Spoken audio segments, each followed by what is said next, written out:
नमो बुद्धाय। एक बार भगवान बुद्ध सावस्ती में विहार कर रहे थे।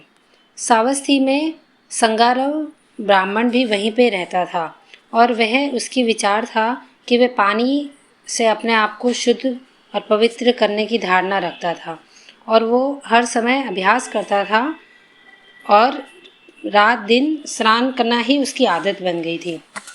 अब पूज्य भंते आनंद ने महात्मा बुद्ध से पूछा कि भगवान, यह सावस्ती में संगारव नाम का ब्राह्मण रहता है। वह पानी से शुद्धि में विश्वास रखता है और पानी से शुद्धि का अभ्यास करता रहता है। रात दिन अधिकांश समय स्नान करना उसकी आदत बन गई है। भगवान, यदि अच्छा हो तो आप संगारव ब्राह्मण को पर अनुकंपा करके उससे भेंट करने चले। जब तथागत बुद्ध वहाँ पे पहुँचे तो उन्होंने उनसे पूछा कि ब्राह्मण, किस लाभ की आशा से तुम इस प्रकार रात दिन स्नान करने का अभ्यास करते हो?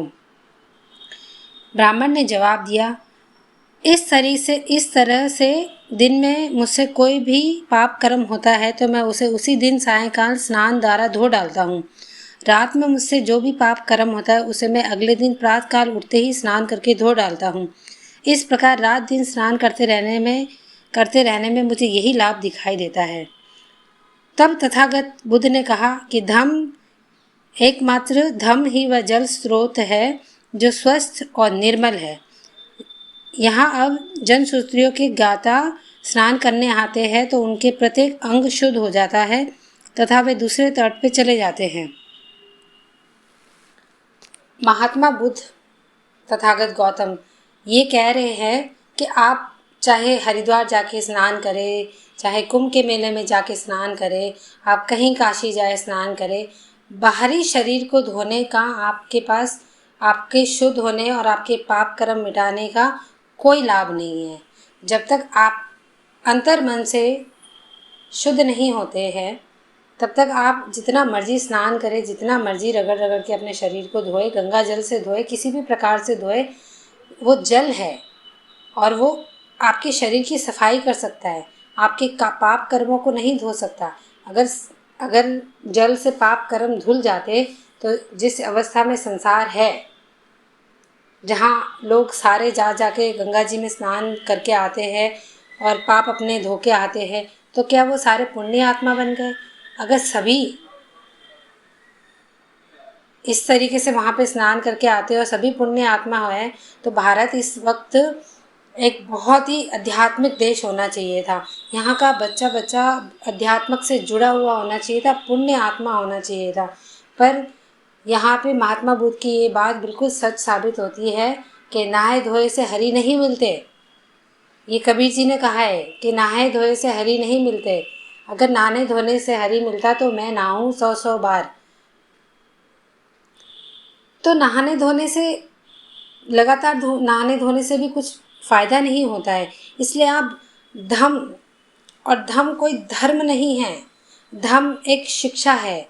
धम्म और धर्म ये दो अलग अलग चीज़ें हैं। हम हर चीज़ को धर्म से जोड़ देते हैं, हिंदू धर्म, मुस्लिम धर्म, बौद्ध धर्म। ये धम्म है। धम्म एक रास्ता है, रास्ता जो आपके जीवन को पाप से मुक्त करता है, वो रास्ता जो आपको राग देश से मुक्त करता है, वो रास्ता जो आपको ईर्ष्या से मुक्त करता है, वो रास्ता जो आपको काम वासनाओं से मुक्त करता है, वो रास्ता जो आपको सबसे प्रेम करना सिखाता है, वो रास्ता जो आपकी सारी नफरत मिटा देता है। धम्म एक अति शुद्ध और एक पवित्र मार्ग है। इस पे चलना पापियों के लिए बहुत कठिन है, पर अगर वो हृदय से चलना चाहते हैं तो उनके लिए रास्ता बहुत सरल है। धम्म का रास्ता इसलिए सरल है क्योंकि इसमें कोई नियम नहीं है ऐसे कि आपने इस समय ये करना ही करना है, नहीं किया तो पता नहीं क्या हो जाएगा। सिंपल सा रास्ता है, किसी से भी नफरत ना करें, किसी से भी राग द्वेष ना करें, किसी दूसरे की संपत्ति को ना हड़पे, किसी पे भी अत्याचार ना करे, झूठ ना बोले, कहीं झूठी गवाही ना दे, किसी के बारे में झूठी अफवाह ना फैलाए, जो आपने नहीं देखा है उसके बारे में आप झूठ का प्रचार ना करें।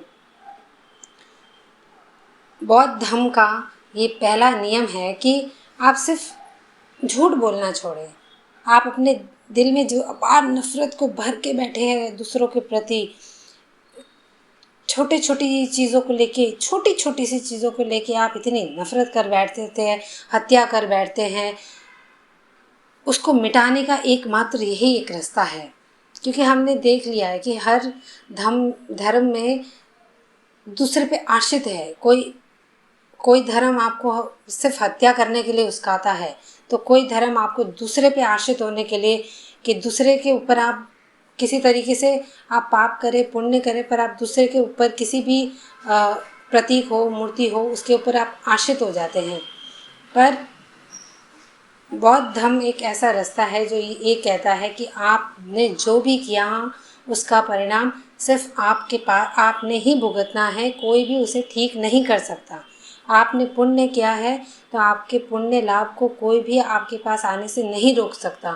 आपने पाप किया है तो आपको उस पाप के कर्म से कोई नहीं बचा सकता। किसी भी प्रकार की कोई भी नदी, कोई भी प्रतिमा, कोई भी यज्ञ आपको नहीं बचा सकता। ये आपको पाप करने से रोकता है, आपको पाप करने का बढ़ावा नहीं देता कि आप जितना मर्जी पाप करो और फिर गंगा जी में नहा के आ जाओ, आपके सारे पाप धुल जाएंगे। नहीं, धम्म आपको कहता है कि आप या इस रास्ते पे चले तो आप पाप कर्म करेंगे ही नहीं। जब आप पाप कर्म नहीं करेंगे तब आप अपने आप ही शुद्ध और पवित्र बन जाएंगे। धन्यवाद।